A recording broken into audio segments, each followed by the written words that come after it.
الوداع رسالت کے پروانوں، غوث و خواجہ و رضا کے دیوانوں، السلام علیکم ورحمۃ اللہ وبرکاتہ۔ الحمد للہ نحمده ونصلی ونسلم علی رسوله الکریم، اما بعد فاعوذ باللہ من الشیطان الرجیم، بسم اللہ الرحمن الرحیم۔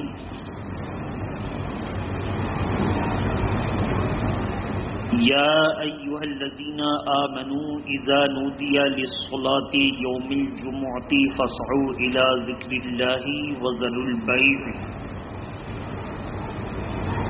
وقال اللہ تبارک وتعالی فی القرآن المجید، قد افلح من تزکى وذکر اسم ربہ فصلی،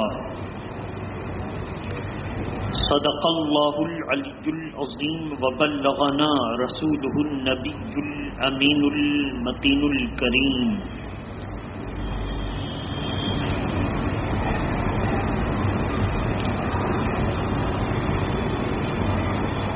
وہی رب ہے جس نے تجھ کو ہمتن کرم بنایا، وہی رب ہے جس نے تجھ کو ہمتن کرم بنایا، ہمیں بھیک مانگنے کو تیرا آستاں بتایا، تجھے حمد ہے خدایا، تجھے حمد ہے خدایا۔ عزیزان ملت اسلامیہ، آج کی اس محفل محبت میں رمضان مبارک کا آخری عشرہ، جس کے بارے میں اللہ کے پیارے نبی صلی اللہ تعالی وسلم کا ارشاد عالی شان ہے، آخرۃ من النیران۔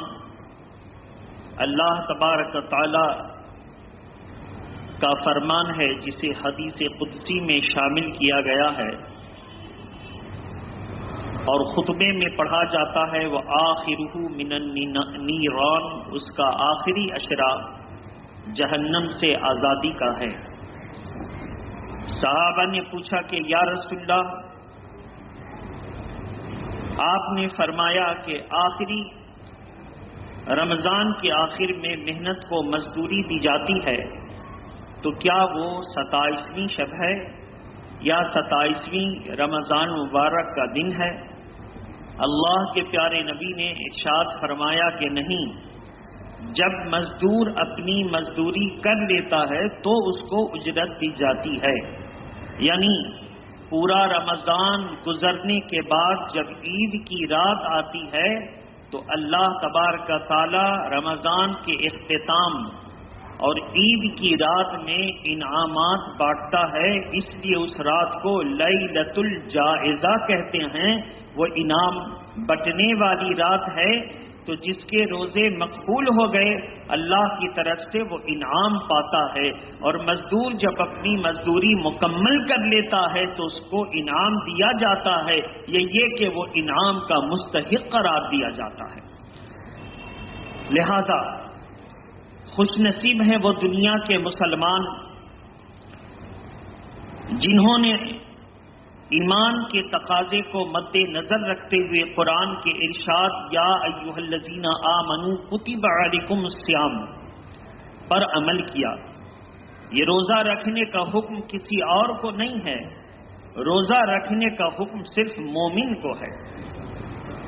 اگر کسی اور کو ہوتا تو پھر ایسی صورت میں بات بنانے کی ضرورت تھی، لیکن روزے کا حکم صرف مومن کو ہے، حفاظت کا حکم صرف مومن کو ہے۔ اب جب روزے کا حکم بھی مومن کو، حفاظت کا حکم بھی مومن کو، تو اللہ کا قرآن جہاں پہ آیا یا ایھا الذین آمنو، اس کے مخاطب صرف مومن ہے، کوئی اور نہیں ہے، اس کے مخاطب صرف مومن ہے۔ اب کوئی اپنے اوپر سانٹ لے تو اس کے جیسا بے وقوف کون ہو سکتا ہے، اور پھر اپنی بیوقوفی سے وہ آوارگی والا بیان دے دے تو اس کے جیسا نااہل کون ہو سکتا ہے۔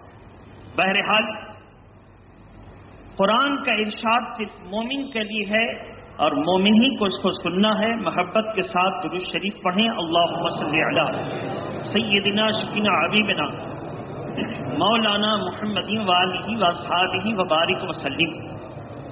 ہاں، قرآن کا ارشاد ساری دنیا کے لیے ہے، اس کی آیت کریمہ الگ ہے. وہاں پہ کیا ہوگا؟ یا ایھا الناس اتقوا ربکم الذی خلقکم من نفس واحدہ. یہ سورہ نساء کی پہلی آیت کریمہ جسے چوتھا پارہ میں اللہ نے ارشاد فرمایا، اے لوگو. جب کہا گیا اے لوگو تو دنیا کا ہر انسان مخاطب ہے. اب ہر انسان نے اپنے پیدا کرنے والے کی طرف توجہ کر دی. اے رب کائنات، تو نے ہمیں پکارا، لبیک میں حاضر ہوں. لبیک یا ربی، اے میرے پرورش کرنے والے، اے میرے پالن ہارے حقیقی، میں حاضر ہوں. تو اللہ فرماتا ہے آ گئے تم لوگ، تو اب ایسا کرو، اعبدوا ربکم الذی، اپنے رب کی عبادت کرو. یا ایھا الناس اتقوا ربکم الذی، اے لوگو اللہ سے ڈرو، اس اللہ سے جس نے تم سب کو ایک جان سے پیدا کیا. یا ایھا الناس اعبدوا ربکم الذی، پہلا پارہ تیسرا رکوع شروع. یا ایھا الناس اتقوا ربکم الذی، چوتھا پارہ سورہ نساء کی پہلی آیت کریمہ. اس طرح کی جتنی آیت کریمہ ہیں یہاں پہ اللہ پوری دنیا کے انسانوں سے مخاطب ہے.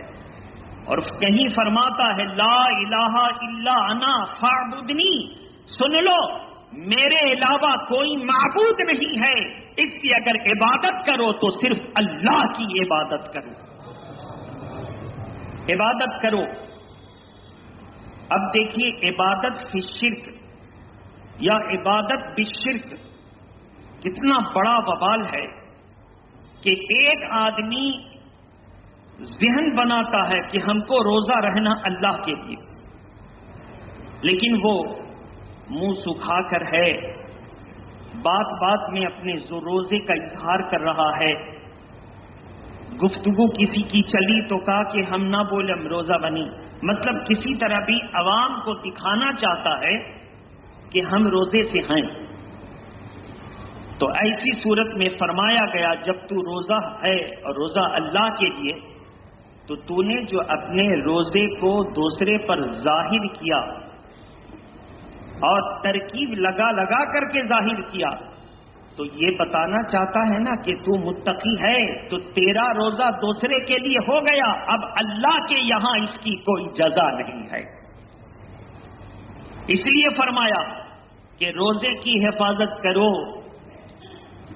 اور کیوں فرمایا؟ کیونکہ اللہ کے پیارے نبی صلی اللہ تعالی علیہ وسلم فرماتے ہیں باہر سے آنے والوں سے گزارش ہے کہ آپ دھوپ میں کھڑے نہ رہیں، ریکارڈ توڑ دھوپ میں گرمی اور تپش ہے، لہذا ہر آدمی اپنی جان جو اللہ کی امانت ہے اس کی حفاظت کرے، اپنی جان کو ہلاکت میں نہ ڈالے. ٹھنڈی چھاؤں کہیں مل جائے بیٹھ جائیں. مسجد کی اوپری منزل، مدرسہ کی ابھی پوری منزل خالی ہے، جیسے ہی آپ کو جگہ ملتی جائے آپ جا کر کے وہاں اپنی جگہ پر بیٹھیں. مگر میں آپ سے گزارش کروں گا کہ چھوٹے بچے کو نہ لے جائیں، وہ خالی جگہ دیکھتے ہیں تو بہت ادھم مچاتے ہیں، جس سے بڑوں کی نماز میں خلل واقع ہونے کا اندیشہ ہے. اوپری منزل میں جتنے جائیں وہ بڑے جائیں، عبادت کی نیت سے بیٹھیں اور اللہ اور اس کے رسول کا ذکر سنیں، ڈھنگ سے نماز پڑھیں اور اتنی حضوری کے ساتھ نماز پڑھیں کہ اللہ تعالیٰ اپنے فرشتوں میں فخر فرما کر ارشاد فرما دے میرا بندہ کس کے لیے آیا ہے؟ مولا تیرے لیے آیا ہے. تو رب کہے جب میرے لیے آیا ہے تو میں اس کی جزا ضرور دوں گا. یہ انداز اپنا لیں. درود شریف پڑھ لیجیے. اللہم صلی علی سیدنا شفینا حبیبنا مولانا محمد وآلہ واصحابہ وبارک وسلم. صلاۃ و سلام علیکہ یا رسول اللہ صلی اللہ تعالی علیہ وسلم. تو عزیزان ملت اسلامیہ، عرض یہ کرنی ہے کہ اللہ تبارک تعالیٰ نے فرمایا الصوم لی وَأَنَا أَجْزِي بِهِ، روزہ میرے لیے ہے اور میں ہی اس کی جزا دیتا ہوں۔ اب اس کو اللہ کے پیارے نبی صلی اللہ علیہ وسلم کے فیصلے کے مطابق محققین اور محدثین نے اس حدیث قدسی کو دو اعراب سے پڑھا ہے۔ ایک روایت میں ہے الصوم لی وانا اجزا بہ، روزہ میرے لیے ہے اور میں ہی اس کی جزا بن جاتا ہوں۔ مثال کے طور پر آپ کو بادشاہ کوئی کام سپرد کرے اور آپ بہت محنت سے کام کریں تو بادشاہ خوش ہو جائے اور کہے کہ تو نے میرے لیے کیا، لے میں جزا دیتا ہوں، فلانی جگہ کی زمینیں لے لے، جاگیر لے لے، جائیداد لے لے اور ہم سے پورا خاندان کے ساتھ بس جا۔ اور ایک ایسا آدمی جس نے اپنے سلطان کو، اپنے بادشاہ کو ایسا خوش کر دیا کہ بادشاہ خوش ہو کر کہنے لگا تو نے میرے لیے یہ کیا ہے، جا اس کا بدلہ میں ہی بن جاتا ہوں، تو زمین بنا تو گویا بادشاہ کی نعمتوں میں سے ایک نعمت کا مالک بنا، لیکن جب پورے بادشاہ کی مرضی کا مالک بن جاتا ہے تو کل کائنات کا مالک بن جاتا ہے۔ اب وہ اللہ کی مرضی کا مالک بن گیا۔ اب کیا ہوا؟ اللہ فرماتا ہے کہ جب میرا بندہ میرا ہو جاتا ہے تو میں اس کے کان بن جاتا ہوں جس سے وہ سنا کرتا ہے، میں اس کی آنکھیں بن جاتا ہوں جس سے وہ دیکھا کرتا ہے، میں اس کے ہاتھ بن جاتا ہوں جس سے وہ پکڑا کرتا ہے، میں اس کے پیر بن جاتا ہوں جس سے وہ چلا کرتا ہے۔ الغرض ہاتھ بندے کا ہوتا ہے، کام خدا کا ہوتا ہے، زبان بندے کی ہوتی ہے، کام خدا کا ہوتا ہے، چلنا بندے کا ہوتا ہے، مرضی خدا کی ہوتی ہے۔ اب جب ایسا ہو جائے تو زمین پر ہو تو ہم اس کو ولی اللہ کہتے ہیں۔ یہ نیک بندہ ولی کیسے بنا؟ یہ نیک بندہ ولی بنا اللہ کی مرضی کے مطابق چلنے کی وجہ سے، تو میں ہی اس کی جزا بن جاتا ہوں۔ کس روزے کی جزا؟ جس میں ریا نہ ہو، جس میں تکبر نہ ہو، جس میں دکھاوا نہ ہو۔ تو نماز پڑھ، تیری نماز قبول ہوگی، میں جزا بن جاؤں گا، ایسا نہیں ہے۔ تو روزہ رکھ، تیرے روزے کے بدلے میں جزا بن جاتا ہوں، ایسا ہے۔ مولا نماز اہم العبادات میں سے ہے، اہم العبادات ہے، تو ایسا ہوتا کہ تو نماز میری مرضی کے مطابق پڑھ، میں جزا بن جاتا ہوں، لیکن ایسا نہیں۔ روزہ رکھ، میں جزا بن جاتا ہوں۔ کیوں؟ کیونکہ جب نماز آدمی پڑھتا ہے تو جیسے ہی اس نے اللہ اکبر کہا دوسرے لوگ اس کو دیکھ رہے ہوتے ہیں یہ نماز پڑھ رہا ہے، تو اس میں ایک قسم کی دکھاوٹ ہے، دکھاوا ہے۔ جب کوئی نماز پڑھتا ہے، وضو کرتا ہے، آدمی سمجھ جاتا ہے یہ وضو کر رہا ہے، نماز پڑھے گا، دکھاوا ہے۔ لیکن اگر دل میں اس کے دکھاوا کا خیال نہ ہو تو اس پر کوئی خطرہ نہیں ہے۔ اب ایسا نہ کرے گا تو کیا کرے گا؟ اسی کو آڑ بنا کر بعض لوگوں نے اپنے آپ کو صوفی کہا اور کہا میں دل کی نماز پڑھتا ہوں، دکھاوا نہیں کرتا، اس لیے مسجد نہیں جاتا، اس لیے میں سب کے سامنے نماز نہیں پڑھتا۔ تو ان کا جواب یہ ہے ایسے لوگوں کا کہ اللہ کے پیارے نبی نے مسجد بنائی، نماز پڑھی، تو کیسا مسلمان ہے کہ نبی کی سنت پر عمل کا دعویٰ کرتا ہے اور نبی کے طریقے کو چھوڑ دیتا ہے؟ اللہ کے پیارے نبی نے تو فرمایا من شذ فی النار، جو میرے طریقے کو چھوڑ دے گا، مجھ سے الگ ہوگا، میری جماعت سے کٹ جائے گا، وہ جہنم میں بھی تنہا جائے گا۔ اس لیے نماز میں ایک قسم کا دکھاوا ہے، لیکن روزہ میں کسی کا دکھاوا نہیں۔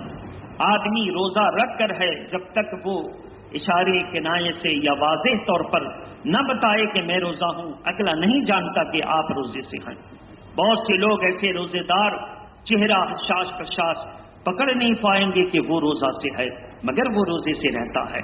میرے محترم بزرگوں دوستو، تو جب روزہ سے وہ ہے اور صرف اللہ دیکھ رہا ہے تو اسی لیے اللہ روزے کے معاملے میں فرماتا ہے کہ میں روزے کی جزا بن جاتا ہوں اور جب روزے کی جزا بن جاتا ہے تو جب لیلۃ الجائزہ آتی ہے، وہ انعام بٹنے والی رات آتی ہے، عید کی رات آتی ہے، تو اللہ تبارک و تعالی پورے رمضان میں ہر دن بلکہ ہر ساعت، ہر وقت، ہر لمحہ جو جہنم سے گناہگاروں کو آزاد کرتا ہے، ان تمام کا ٹوٹل اور مجموعہ پھر اس شب عید کو آزاد کر کے ارشاد فرماتا ہے، اے گناہگار بندو، یہ تمہارے نبی کا صدقہ ہے کہ ان کے وسیلے سے اللہ نے رمضان کو تمہارے نجات کا ذریعہ بنا دیا، تمہارے لیے نجات کا ذریعہ بنا دیا۔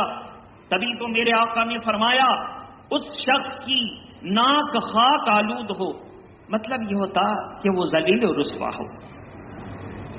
کیا معنی ہے پوری حدیث کا مفہوم یہ ہے کہ حضور نے ایک مرتبہ صحابہ کو جمع فرمایا اور منبر پر چڑھے۔ کتنی سیڑھیاں تھیں؟ تین سیڑھی چڑھے۔ پہلی سیڑھی پر کہا آمین، دوسری سیڑھی پر کہا آمین، تیسری سیڑھی پر کہا آمین۔ دو سیڑھی پر جو آمین کہا اس کا ذکر کرنے کا موقع نہیں۔ ایک جو آمین کہا تو صحابہ نے پوچھا، یا رسول اللہ، کوئی دعا کرنے والا نظر نہ آیا، آمین آپ نے کہی، مطلب کیا ہے؟ کوئی دعا کرنے والا ہوتا پھر آمین کہتے تو چلیے بات سمجھ میں آ گئی۔ میرے آقا آپ ارشاد فرما دیں، ہمارے اور آپ کے پیارے نبی نے فرمایا، جبریل امین میرے پاس آئے، مجھ سے کہا ممبر پر آپ چڑھیے۔ میں ممبر پر چڑھا اور تمہیں جمع کر دیا تاکہ تمہیں کچھ نصیحت کر سکوں۔ تو جیسے ہی ممبر کی پہلی سیڑھی پر رکھا قدم تو جبریل نے ایک دعا کی، میں نے کہا آمین۔ جبریل نے دوسری دعا کی، دوسری سیڑھی پر قدم رکھتے وقت میں نے کہا آمین۔ تیسری سیڑھی پر قدم رکھتے وقت تیسری دعا کی، میں نے کہا آمین۔ تم نے میری دعا کے آمین کو سنا، جبریل کی دعا کو نہ سنا۔ کہا یا رسول اللہ کون سی دعا کی؟ کہا جب میں نے تیسری سیڑھی پر قدم رکھا تو جبریل امین نے کہا، یا رسول اللہ، جو رمضان کے مہینے کو پالے اور رمضان اس کی بخشش نہ کروائے، رمضان اس کی بخشش نہ کروائے، جو رمضان کے مہینے کو پالے اور یہ مقدس مہینہ اس کی بخشش نہ کروائے، وہ ذلیل و رسوا ہوگا، اس کی ناک خاک آلود ہوگی، وہ ہلاک و برباد ہوگا۔ تو اس سے آپ سمجھ لیں، صحابہ نے پوچھا یا رسول اللہ، جو رمضان کے مہینے کو پالے پھر رمضان اس کی بخشش نہ کروا سکے، اس کا مطلب کہا کہ وہ رمضان کے روزے کو نہ رکھے، وہ قرآن کی تلاوت نہ کرے، وہ نماز کی پابندی نہ کرے، وہ رمضان کا حق ادا نہ کرے۔ اگر وہ ایسا نہ کرے گا تو رمضان اس کی بخشش نہ کروائے گا، اور جس کی رمضان بخشش نہ کروائے گا وہ ہلاک و برباد ہو جائے گا۔ تو ایسی صورت میں میرے محترم بزرگ اور دوستو، خوش نصیب ہیں آپ لوگ جن لوگوں نے رمضان کے پورے مہینے روزے رکھے اور رکھنے کا ارادہ کیا، نمازیں پڑھیں اور پڑھتے رہنے تا حین حیات، جب تک سانس باقی ہے نماز کو قائم رکھنے کا ارادہ کیا، اور قرآن مجید کی تلاوت کی، اور جس نے ایسا کیا گویا کہ رمضان نے اس کی سفارش کر دی، اور جس کی سفارش ہو گئی رمضان نے کر دی، اللہ تعالیٰ کے رسول فرماتے ہیں وہ ہلاکت سے بچ گیا، وہ بربادی سے بچ گیا۔ اب بتائیے کہ جس کے بارے میں اعلان ہو وہ ہلاکت و بربادی سے بچ گیا، وہ کبھی کسی ظالم سے نہیں ڈر سکتا، کسی منافق سے نہیں ڈر سکتا۔ اس کا جو ہے عقیدہ ہے کہ رب ہمارا ہے، تو جس کا رب ہو جائے اس کی ساری دنیا بگاڑ نہیں سکتی ہے۔ اس لیے آپ اپنے عقائد کو مضبوط رکھیے اور شریعت کے معاملے میں کسی کی مداخلت برداشت نہیں کیجیے، یہ آپ کا حق ہے۔ آپ اپنے آپ کو مسلمان کہتے ہیں تو ہر جگہ ہم اپنے اسلام کی حفاظت کریں، نہیں تو آج دوسرے مذاہب کے لوگوں کے ساتھ اٹھے بیٹھیں گے، ہولی کا موقع آئے گا، پھر آپ کا چہرہ پتہ نہ چل سکے گا کہ یہ ہولی لگانے والا کون ہے، اپنا ہے کہ بیگانہ ہے۔ یہ کہاں سے آپ نے سیکھا؟ بروں کی صحبت کی وجہ سے سیکھا۔ یہ صحبت بڑا برا رنگ لاتی ہے۔ پھر بھی بہت سے ایسے معاملات میں آپ کا چہرہ نہ بتا سکے گا کہ آپ اللہ والے ہیں کہ غیر اللہ والے ہیں. کون ذمہ دار بنے گا؟ اس لیے دوستی بھی کیجیے، اس حد تک بھی کسی سے تعلق رکھیے آپ کے ایمان کا خطرہ نہ بن جائے. بس کاروبار کیجیے، سب کے ساتھ رہیے. بیمار پڑ جائیں تو آپ ایسی صورت میں اگر وہ اسلام کا دشمن نہیں ہے آپ اس کی عیادت کیجیے، اور اگر وہ اسلام کا دشمن ہے، دین کا دشمن ہے، گستاخ رسول ہے، وہ بیمار پڑ جائیں تو اس کی عیادت اور اس کی تیمارداری کو جانے کا حکم نہیں ہے. اس کو صاف صاف لفظوں میں سن لیں. کیوں؟ کیونکہ وہ عام نہیں ہے، خاص ہے، وہ اسلام کا دشمن. جس نے کہا قرآن مجید میں یہ آیتیں نکال دو، وہ آیتیں نکال دو، پہلے وہ مسلمانوں کے قریب ہوا، قرآن پڑھا اس نے، پھر جب اس کے دل میں شیطان کلبلاہٹ پیدا کی تو اس نے پھر قرآن پڑھ کے قرآن پر حملہ کرنا شروع کر دیا. میں نے بہت سے قرآن پڑھنے والوں کا تجزیہ کیا تو یہ پایا کہ انہوں نے جو قرآن مجید کا پڑھا وہ ترجمہ پڑھا، عربی نہ پڑھی. زور سے بولیے، کیا پڑھا؟ اور ترجمہ آپ اچھی طرح جانتے ہیں. ابھی ہم ایک جملہ بولیں گے، آپ انگلش میں اس کا ٹرانسلیٹ کر دیں گے، وہ انگلش میں اس کا ٹرانسلیٹ کر دیں گے، وہ انگلش میں اس کا ٹرانسلیٹ کر دیں گے، اور تینوں کا ٹرانسلیٹ جب ہم آپ کے سامنے پیش کریں گے تو اس میں الفاظ الگ ہو سکتے ہیں. زور سے بولیے، الفاظ الگ الگ ہو سکتے ہیں. اس سے پتا چلا کہ ٹرانسلیٹ یہ ہمارے من کی زبان ہے، ہمارے من کی. تو قرآن کا جو ٹرانسلیٹ ہے، جو ترجمہ ہے، وہ قرآن نہیں ہے. زور سے بولیے، قرآن وہ آدمی کا جیسا عقیدہ ہوتا ہے اس کے من کی زبان ہے، جیسا عقیدہ ہوتا ہے اس کے من کی زبان ہے. اب جب اس کے من کی زبان ہے تو اسی لیے تو بزرگ نے فرمایا کہ خالی ترجمہ نہ چھاپا جائے بلکہ قرآن کے متن اور عربی عبارت کے ساتھ ترجمہ چھاپا جائے. خالی ترجمہ چھاپنا جائز نہیں ہے.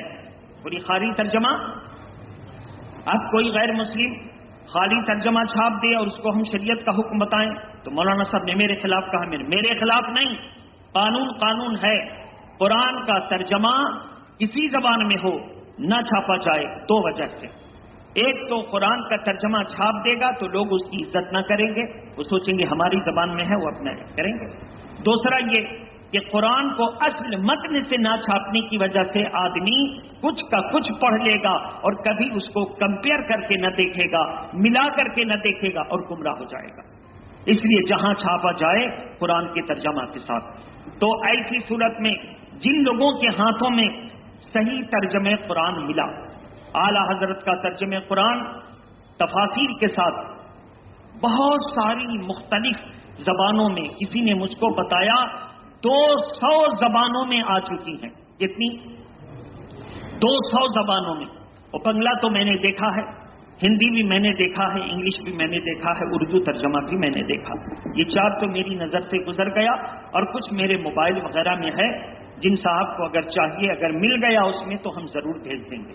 ابھی ہندی ترجمہ بہت قریب میری نظر سے گزرا ہے، اس کو میں نے کہیں بچا کر کے رکھا ہے، سیو کر کے رکھا. تو یہ ترجمہ کنز ایمان جب آپ پڑھیں، اس کا پڑھنے والا کبھی جو ہے اللہ کا غدار نہیں ہو سکتا. جس نے بھی اس کو پڑھا ہے 2 بات اس نے کہی بے شک یہ اللہ کا قرآن ہے، بے شک یہ، اور دوسری بات اس نے کہی یہ قابل عمل ہے. زور سے بولیے، قابل عمل ہے.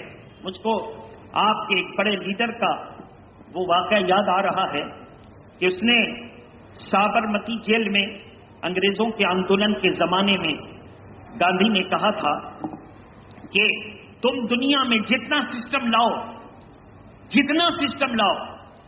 جتنی کوششیں کرو، لیکن اس ہندوستان میں امن و امان قائم نہیں کر سکتے. اگر تم اس میں امن و امان قائم کر سکتے ہو، اگر عدل و انصاف کھرے کر سکتے ہو تو تم عدل فاروقی اٹھا کر رکھ دو، پورا ہندوستان امن و امان سے بھر جائے گا. عدل فاروقی اٹھا کر رکھ دو. اسلام کا وہ نقشہ دیکھیں. امیر المومنین عمر ابن عبد العزیز علیہ الرحمت و رضوان، انہوں نے کہا کہ مال غنیمت کتنا ہے، اس کو ضرورت مندوں میں بانٹ دو. کہا حضور ضرورت مندوں میں بانٹ دیا گیا، پھر بھی بچ گیا. کہا جتنے سپاہی ہیں ان سپاہیوں کو انعام کے طور پر دے دو۔ کہا دے دیا گیا، اب کوئی لینے والا نہیں۔ کہا جو لوگ مقروض ہیں ان کا قرضہ ادا کر دو۔ کچھ دنوں کے بعد خبر آئی سرکار قرضہ بھی دے دیا گیا۔ کہا کہ جتنے بیوہ اور مسکین ہیں ان کو اتنا دے دو کہ وہ جو ہے غنی ہو جائیں۔ کہا سرکار غنی ہو گئے، اب خود ان پر زکوٰۃ فرض ہو گئی۔ کہا غریب بچیوں کی نہیں بلکہ مسلمانوں کی، غیر مسلموں کی ساری بچیوں کی شادی کرا دو، یہ ہے اسلام۔ سرکار آپ کی ریاست میں بسنے والے ساری بچیوں کی شادی جو خواہش مند تھیں، مائیں بہنیں، ان کی مرضی سے ولی کو کھڑا کر کے بنا کر دیا گیا۔ کہا کہ اب ایسا کرو، جاؤ اور جا کر کے جو ملے اس کو دے دو۔ کہا سرکار ملتا نہیں، اتنا مال ہوگا تو کیا ہوگا؟ کہا جاؤ اس سے غلہ خریدو اور پہاڑوں میں غلہ جا کر کے ڈال دو تاکہ اسلامی ریاست میں کوئی غریب کوئی پرندہ بھی بھوکا نہ رہ جائے، پرندہ تو پرندہ کوئی جانور بھی بھوکا نہ رہ جائے۔ یہ انتظام کر دیا گیا، پھر بھی مال بچ گیا۔ تو پھر لوگوں نے خبر دی حضور پھر بھی مال بچ گیا، سر کو سجدے میں رکھا، کہا مولا وہ غربت کا عالم تھا اور یہ جو ہے فتوحات کا عالم ہے کہ اتنا مال اسلام کو دیا تیری عبادت کے صدقے میں، تیری بارگاہ میں پرہیزگاری رکھنے کے صدقے میں کہ مولا اب چرند و پرند بھی ضرورت نہیں ملتے۔ تو امیر المومنین نے فرمایا اس لیے تقوی اختیار کرو، جب تم تقوی اختیار کرو گے تو اللہ تمہیں غنی بنا دے گا۔ عزیزان ملت اسلامیہ، باہر میں کچھ لوگ کھڑے ہیں، ان سے گزارش کی جا رہی ہے کہ وہ اوپر کی مسجد کے اوپر کی منزل میں چلے جائیں، مسجد کے اوپر کی منزل میں چلے جائیں اور جہاں جس کو راستہ ملے وہ وہاں سے چلا جائے۔ مؤذن صاحب اشارات کر رہے ہیں، ان کے اشارے کو سمجھیں اور شور شرابہ سے بچتے ہوئے کنارے کنارے مسجد میں چلے جائیں۔ مدرسہ کی عمارتوں کو بھی چیک کر لیجئے، اگر جگہ باقی ہے تو وہاں بھی احباب کو بھیج دیجئے۔ سب لوگ پرسکون انداز میں نماز پڑھیں، اللہ کی عبادت کریں۔ درود شریف پڑھ لیجئے، اللہم صل علی سیدنا شفیعنا حبیبنا مولانا محمد وآلہ واصحابہ وبارک وسلم، صلاۃ و سلام علیک یا رسول اللہ صلی اللہ تعالی علیہ وسلم۔ تو عزیزان ملت اسلامیہ، قرآن مسلمانوں سے مخاطب ہے، بلا وجہ آپ اس کے مخاطب نہ بنیں۔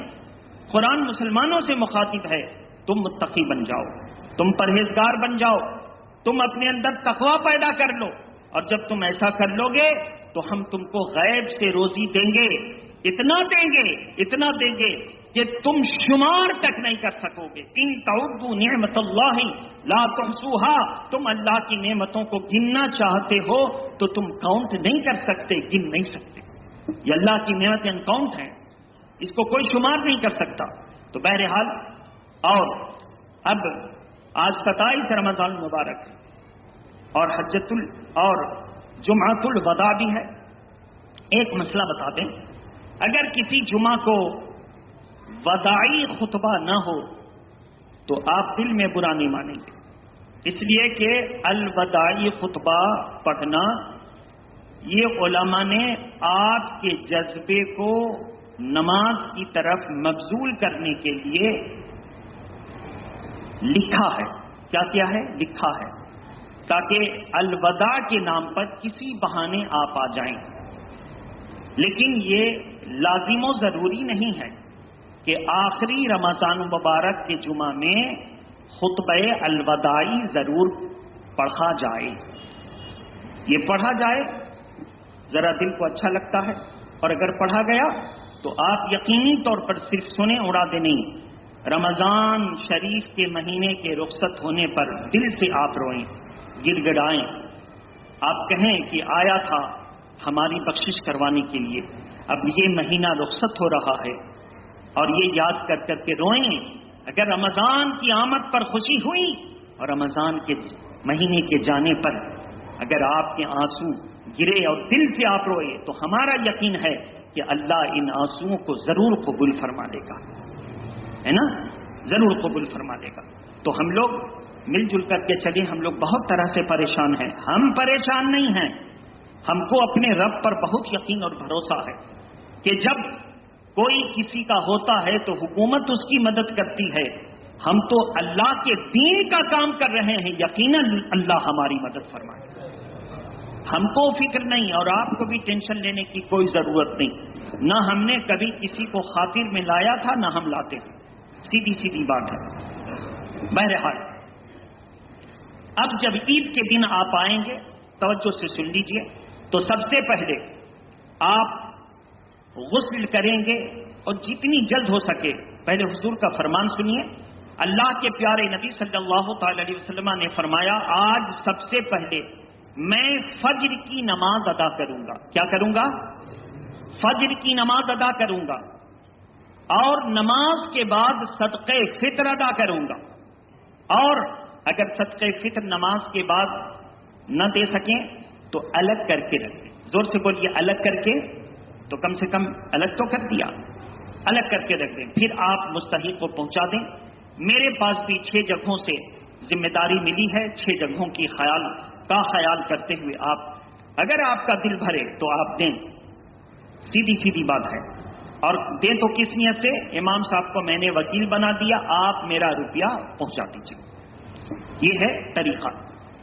مسجد کی مدرسے کی رجسٹری کے لیے زکوٰۃ اور فطرہ کی رقم نہ دی جائے، اس لیے کہ وہ مستحق نہیں۔ مدرسہ کی عمارت، اینٹ پتھر، کھڑکی، دروازہ، الیکٹرک کا بل، ان تمام کے لیے زکوٰۃ اور فطرہ دینا جائز نہیں ہے۔ زکوٰۃ اور فطرہ کے لیے مستحق ہیں غربا اور مساکین، غربا، مساکین اور ضرورت مند، محتاج، فقیر، ان میں یہ سب مستحق ہیں، ان کے ہاتھ میں دیا جائے اور دے کر ان کو ذمہ دار اور مالک بنا دیا جائے۔ جب وہ مالک بن جائیں گے آپ کی زکوٰۃ ادا ہو جائے گی۔ آپ جب میرے یہاں لکھاتے ہیں تو ہم کیا بنتے ہیں؟ وکیل، اور جب ہم وہاں جا کے جمع دیتے ہیں تو ہم اپنی ذمہ داری ادا کر دیا، آپ کی زکوٰۃ ادا ہو گئی۔ یہ ہے اس کا طریقہ۔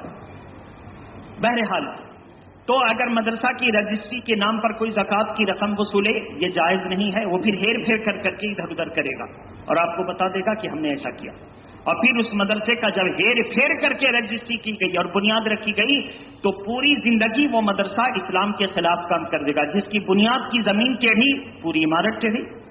بہرحال تو سب سے پہلے نماز پڑھیے گا، میٹھی چیز کھا لیجیے گا۔ عموماً جو لوگ اپنے گھر میں دودھ اور مصری، چھوہارا کچھ نہ ملے، ذرا سی چینی منہ میں رکھ لیجیے، چھوہارا رکھ لیجیے، کھجور رکھ لیجیے، 3 گھونٹ پانی پی لیجیے، بیٹھ کر کے چبا کر کے کھا لیجیے، پانی پی لیجیے۔ اب اس کے بعد مسجد کے لیے آپ آئیے، فاتحہ اگر کرتے ہیں تو بہت اچھا ہے، لیکن میٹھی چیز کھا کے آ جائیے تو یہ اچھا، یہ بھی اچھا ہے، دونوں میں آپ جو چاہیں، جو آسانی ہو آپ کر سکتے ہیں۔ پہلی صف میں آ کر کے بیٹھ جائیے، جو جتنا قریب ہوگا اللہ کی رحمت سے اتنا فیض ملے گا۔ میرے آقا نے فرمایا اس کے بعد نماز فجر کے بعد میں عید کی تیاری کروں گا۔ میرے آقا غسل کرتے، انگوٹھی وغیرہ اتار لیتے، پھر دھو کر کے اس کو پہن لیتے اور خوشبو لگاتے، پھر اس کے بعد جو ہے نماز کے لیے تیاری کرتے، امامہ باندھتے، مسجد میں یا عیدگاہ میں چلے جاتے۔ اللہ کے پیارے نبی عیدگاہ تشریف لے جاتے تھے۔ فرمایا کہ جب مساجدیں بن گئیں تو فقہاء نے فرمایا اپنی مسجدوں کو بھرو، اس کا حق ہے، اگر اس کو خالی چھوڑ دیا اور دوسری جگہ چلے گئے تو یہ مسجد شکوہ کرے گی اللہ کی بارگاہ۔ اس لیے اپنی مسجد میں جائیے، جا کر سب سے پہلی فرصت میں میرے آقا نے فرمایا میں نماز ادا کروں گا، اور ایک راستے سے آئے دوسرے راستے سے جائے، ہو سکے تو اللہ اکبر سبحان اللہ والحمد للہ واللہ اکبر، تیسرے کلمے کا پہلا حصہ اس کو پڑھتے ہوئے جائے، پڑھتے ہوئے آئے، غریب و مسکین کی مدد کرے، کوئی اگر راستے میں مل جائے تو اس کی مدد کرے، یعنی خیر خواہی ہو، خیر خواہی، ہر وقت اللہ کے بندوں کا بھلا چاہے، ہر وقت اللہ کے بندوں کا بھلا چاہے۔ کوئی غلط کر رہا ہے اس کو غلطی سے روکنا بھی بھلا چاہنا ہے، اس کو غلطی سے روکنا بھی بھلا چاہنا ہے، ہر وقت اللہ کے بندوں کا بھلا چاہے۔ بھلا چاہتے چاہتے جب اللہ اس سے راضی ہو جائے گا تو خود اس کو بھلائی کا درجہ دے دے گا، اور جو اس کے نام کے حوالے سے اپنے رب سے دعا کرے گا اللہ اس کی دعا قبول فرما لے گا۔ لہذا عید کے دن کی یہ معاملات تھے، آپ کو آنا ہے، نمازیں ادا کرنی ہے، پھر خطبہ سننا ہے، دعا میں شرکت کرنی ہے، مصافحہ اور معانقہ کرنا ہے، اور ایک دوسرے کو مصافحہ معانقہ کر کے دعا دیتے ہوئے چلے جانا ہے۔ اللہ تبارک و تعالی ہماری اور آپ کی حاضری کو قبول فرمائے۔ عید کے فطرے کی رقم جو سب سے آسان بتائی گئی وہ 60 روپیہ ہے، 60 روپیہ۔ زکوٰۃ میں ہر 1000 پر 25 روپے، ہر 1000 روپے پر